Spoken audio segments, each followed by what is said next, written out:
总会有一天避不开的。现在大多数人的问题是这样啊，就是他们遇到这个问题，他们发现，我的狗好像没有很喜欢跟其他狗玩，我的狗看到其他狗时会太激动。其实这个东西呢，就是不要让它太过靠近，基本上对其他狗狗来说都不会有很大的影响。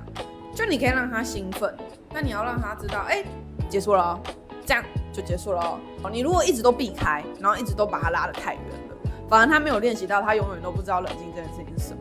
练习这个经验是很宝贵的。你们如果永远都是避开，